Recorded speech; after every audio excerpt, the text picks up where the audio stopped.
welcome to the SWAYAM NPTEL course on Customer Relationship Management. This is Dr. Shagata Chatterjee from VG Soma IIT Kharagpur who is discussing this course. And in this particular video, we will be discussing about umbrella branding strategy and how customer loyalty, umbrella branding and customer lifetime value calculation all comes together in a strategic decision making. The case that we are going to discuss is on Redwoods. It's a hotel channel, a hotel chain, and how they have used customer lifetime value calculation in their decision making is something that we will be discussing. So, what is so actually it should be Rosewood, sorry. So, what is Rosewood? Rosewood is an international hotel and resort management company which is there in the market for last 25 years. It is privately held and a number of key executives. So, there will be lots of CEOs and CXOs, key executives are there who are handling in multiple part of the company. Small number of properties are there. So, only 12 properties are there and 1513 rooms are there. So, this is a company, if you have gone to a place called, let us say, Taj Palaces, if you have gone any one of the Taj Palaces, or let us say in Bangalore if you have seen Leela Palace. So, this particular company is something like that. What they generally do is to acquire old and heritage sites, heritage buildings. They acquired those buildings. Even Great Eastern in Calcutta, if you have known, that will be an example of like this.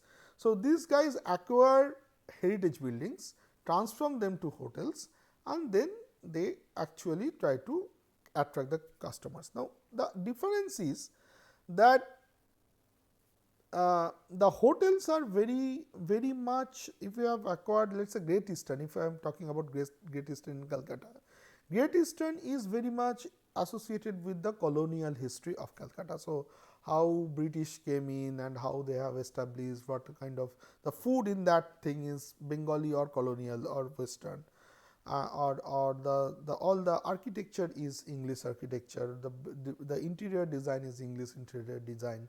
So, it has there its colonial, I would say,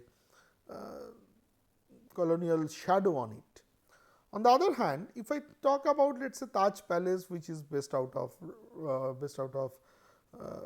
Rajasthan, which might have a Rajput history. So, there will be lots of swords and probably spears and shields, and then there will be big pictures of some Rajput kings, and there will be pictures of wars going on between Rajputs and Mughals and Rajputs and somebody else. So, all of this grandeur will be there, grandeur which is related to the kingliness rather than related to the colonial history. So, when you go in Great Eastern and when you go in Taj Palace, which is based out of any Taj Palace which is based out of Rajasthan, the expectation that you will have in your mind will be very different. Now, when this particular company has acquired such 12 properties, each property will have around 100 odd rooms. So, that gives around 120 rooms. So, that gives around 1513 rooms. But majorly these properties were focusing on the luxury segment. So, luxury segment means people who are willing to pay a lot for this kind of an experience. And the properties were heterogeneous. That is the thing that we are going to discuss today, that every property were different, the history were different, the service expectation in that particular property were different. The employees were also trained differently, because if I have an employee who is well known about the Rajput Gharana and he comes to Calcutta and he gives a he is put in this Great Eastern, and I ask him that, okay, you have to serve English food, or you have to serve this food, that food, and you have to treat the guests as if they are in the colonial time and they are having that kind of an experience, then there will be a clash in the mind, because this person is trained in a different way. There can be some people who are trained in hotel management, but not every people will be trained in hotel management in such a depth that they will have the cultural flavors also. Certain cultural flavors are very much specific towards that particular place, and you cannot pick up a person who is culturally associated with that place and put in another place and then ask him that even here you have to be culturally associated. That is not possible always. So, that heterogeneity of the properties were there, and because the properties were heterogeneous, their management was also different. The management also were dealing with these properties differently. They did not want to come together and bring in a seamless similar kind of procedure in all the properties that they did not want. So, if I just talk about hotels, there are corporate chains and there are individually branded hotels. So, what are corporate chains? For example, one classic example will be like individually branded hotels is like Leela Palace. You will not get Leela Palace in multiple places. Leela Palace is there in Bangalore. So, like Great Eastern is also there in Calcutta. So, these are basically individually branded hotels, but you will get, let us say, Taj Vivanta or let us say some Park Hotel, that these kind of hotels you will get in multiple cities. So, the Marriott, let us say, Marriott is something that we will get in multiple cities. So, Marriott, Taj Vivanta, these cities were hotel chains where the average daily rate is low. Low means it is lower than individually branded hotels. So, the individually branded hotel will be around, let us say, 15,000, 20,000 rupees per night. These guys will be around 10,000 rupees per night. And the occupancy rate is, that is why, because the rates were lower, the occupancy rates were also higher. There are multiple reasons of this high occupancy rate of corporate chain and relatively low occupancy rate of individually branded hotels. And as we come slowly, I will be discussing about why this was happening, why the two different kind of hotel chains or hotel and resorts industries, two different kind of business models have different occupancy rate. So, to give a picture about what was the case, if you see carefully that the blue line, this one is Rosewood, whose ADR was highest. So, up to a rate of around 350 up, around $370 per night. So, $370 per night means in India's currency it will be around 25k, something like that. So, that was something that was Rosewood's case. On the other hand, if I check the Ritz Carlton, this control is around how much? 220, 220, 225. So, 220 will be around 15k in India's price. So, that was the difference, if you can understand. That was the difference between two. So, obviously, that will impact the occupancy rate. And if I just talk about the occupancy rate, Rosewood's occupancy rate was lower, but still it was growing. So, in 2001, when this particular, so in 2004 onwards this particular case was written, 2001 it was around 55%, it went up to 62% and then probably 63%, something like that. On the other hand, Orient Hotels, Orient Express Hotel occupancy came down from here to here to here, it came down slowly. Though this Orient Hotel, actually it came down because they have increased the price. So, if you see here it was around 220 to they have increased it to, or from 250 or they have increased it to around 350. So, that is what they did actually, and that is why the occupancy rate also went down. And the other middle one more or less remains same. So, this did not change much, these two probably a little drop for 4 seasons, but it did not change much. So, this is the current situation, that you can see that though they were keeping out the similar kind of price, though this Rosewood has not changed the price, the average daily rate was more or less same, their occupancy rate was going up. So, then where is the problem? That if the occupancy rate is going up, then it is happy, we should be happy. Where is the problem? This is the revenue per arrival, I think. So, you can have a look, but let us come up to the problem.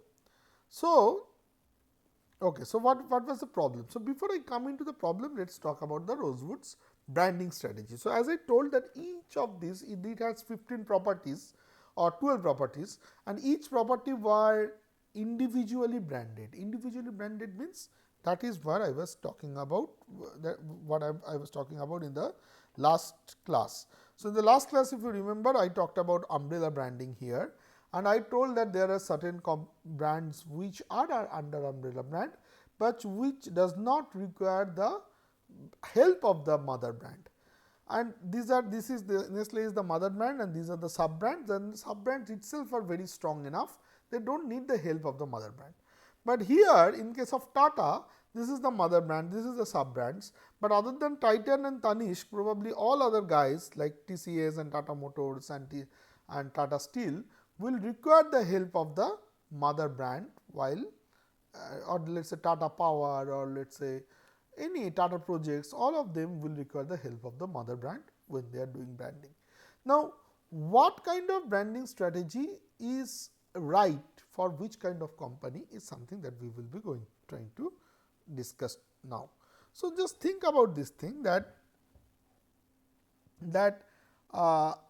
if you have checked in Nestle Maggie's case, this is how it is written, Nestle and then Maggie. This is how the packet looks like. Or even in Kit Kat, you will say Nestle and then Kit Kat, something like that will be written. So, here this is called, this kind of branding strategy is called individual branding strategy, where the mother brand is not getting prominence and the individual brands are getting prominence. On the other hand, if I say that if I show a Tata's this thing, a Tata's logo, something like that, I forgot, and then if I write Tata Steel, that is I am trying to focusing on this Tata part, not the steel part. Or Tata Power, I am focusing on the Tata part, not the power part. Tata Metallics, I am focusing on the Tata part, not the metallic part. So, all of these branding strategies, when we do this kind of a thing, is basically a strategy where we are not doing individual branding, we are doing umbrella branding. We are actually focusing on the umbrella, we are giving importance to the umbrella, we are not giving importance to the. So, initially what this company had, this Rosewood had was something like this. Let us say if I write Taj Palace Rajputana,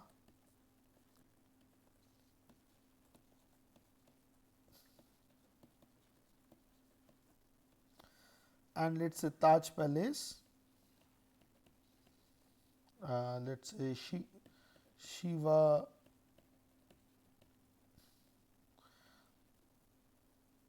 Shivalika or something like that, let us say.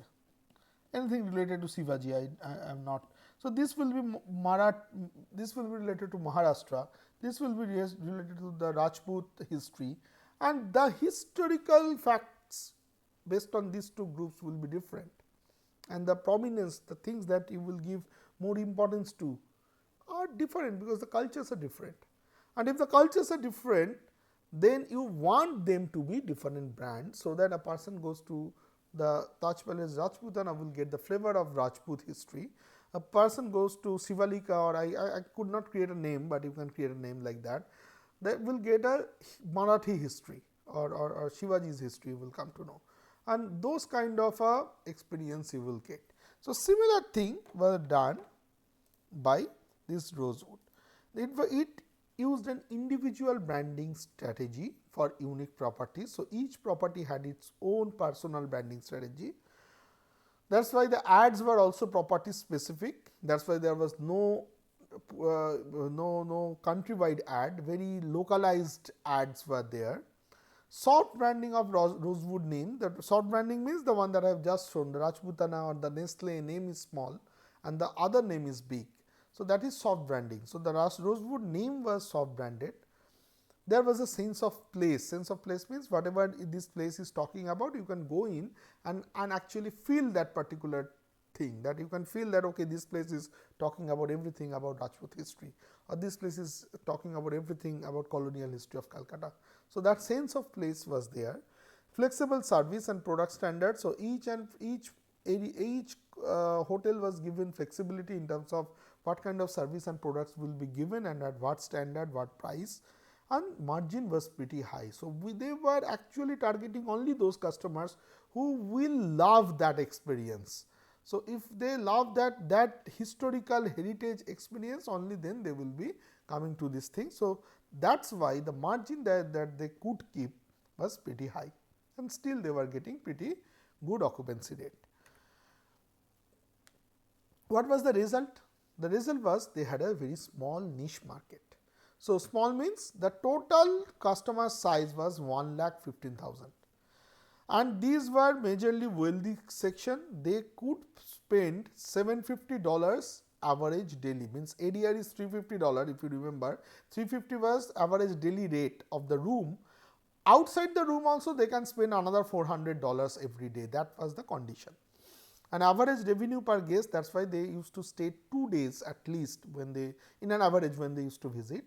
So, the average daily rate is 1500, but the problem here was that the customers were not very loyal. So, how many times will you go to go to this Taj Palace Rajputana?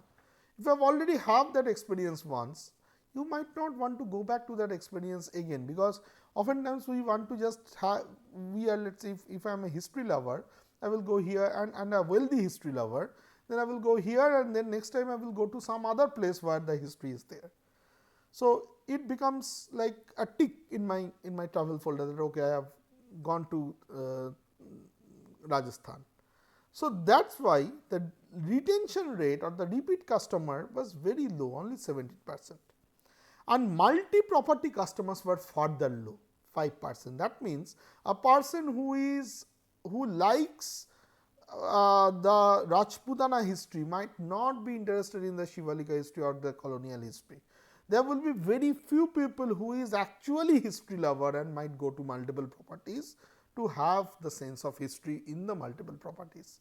So, that was a major problem. So, if your repeat customers are low, if your multi-property customers are low, then every time you have to do new acquisition. There is no customer lifetime, because nobody stays, nobody gets connected with your with your overall chain. And practically, frankly speaking, if you come to know unaware of Rosewood brand, nobody even know your name. They know the property's name, but they do not know your name. They do not know that Taj Palace Rajputana and Taj Palace Shivalika is both a Taj Palace. If you soft brand Taj Palace, in this case, if you soft brand Rosewood very low and majorly focus on the which actually Taj Palace is not doing, they are focusing on Taj Palace and not on the Rajputana or Shivalika part, which is good. What Rosewood did wrong is that if you focus on the individual brands too much, and if you do not focus on the mother brand, then nobody will know that these two properties are coming under the same property managing or same resort chain, and I can actually expect certain kind of historical thing here also. And if that is not known, customers becomes very much loyal to the individual brands, and that loyalty also is 17%. But multi-property customers becomes much lower, only 5%. And Rosewood brand awareness was only pushed through travel agent, nowhere else, because the ads were property specific, as it was told in the second line. Majorly the ads were focusing on each property rather than the Rosewood brand. So, there was no, so for example, let us say let us say, have you seen that the Kerala tourism gives an ad which is like God's own country. So, when they gives an ad on God's own country, or Gujarat gives an ad on Kavi to Aao, Padharo Mere Desh, these kinds of ads are not talking about a particular location like Munnar or Alippi or somewhere else. They are not focusing on a particular location. They are focusing on a overall brand called Gujarat or overall brand called Kerala. So, rather than that, if people only focus on small brands which are individual brands, like in West Bengal we focus on Darjeeling. So, we do not focus on West Bengal as a brand, that which becomes oftentimes detrimental. People think that okay, what to, if you ask somebody from outside, majority, if you do a survey, majority will say that okay, in Bengal we will go to Darjeeling. So, Darjeeling is the only place which is known for Bengal for its travel, which attracts lots of people, and obviously Calcutta, because that is a central. But outside Calcutta and Darjeeling, there are so many travel places, people from outside will not know, because that umbrella branding has not been done, which Kerala and Gujarat has done pretty well. So that kind of a thing was also happening here, that the umbrella branding was not available. So that was the business problem. Now question comes is how to solve it. So one way of solving it is to do the umbrella branding, to do this corporate branding. Now but there are certain pros and cons of this individual and corporate branding also. The pros of individual branding is obviously you can differentiate from luxury brands, you can differentiate from Ritz Carlton, Orient Express, and should say that okay, we are a special kind of brand. And individual branding provides higher ADR, you can charge more, as you told, the margin is high, so you can charge high price, still occupancy rate will be high, and the brands are already well established, you do not want to kill the brands. But what are the cons? Obviously, as just told, deter multi-property cross-selling does not happen, and brand positioning is very narrow. You do not create an overall brand positioning, your brand positioning is too much focused on that particular location. On the other hand, if you do corporate branding, whatever is the cons of individual branding goes to the pros of corporate branding, and whatever is the pros to the individual branding comes to the cons of the corporate branding. Just say that encourage cross sell, operation economies of scale can be achieved because lots of people come, you can get multi property customers now, and marketing cost will reduce. So you do not have to acquire customer every day, one customer will stay for your multiple properties. But the problem is it needs consistency, which is a nightmare. Each of your hotels are different, have different culture, different kind of organizational culture also. So to break them everything and bring it into a same standardized way becomes very difficult. So needs consistency, dilemma with uniqueness and individuality. There is always there will be a fight between the uniqueness of one property and individuality of that property and with the corporate branding. Corporate branding may deter some customers and managers because those customers were majorly focused on that particular history, or the managers were majorly focused on that particular organizational culture, where it was more focused on the history of that particular or unique aspects of that particular property. Those people will not be happy, and there will require significant investments. So this is the last point, which is most important point, that what is the cost if I want to still bring in consistency, if I want to still bring in uniqueness and individuality and blah blah blah, what will be the cost of this corporate branding, and whether after doing that, whether it will be worth to do that or not. So that kind of a problem was coming in. So this problem that I am discussing till now can be solved using something called CLV calculation, which we have done in the last class, and in the next video I will be coming up with the CLV calculation of this particular problem. Thank you very much for being with me, and I will see you in the next video. Thank you.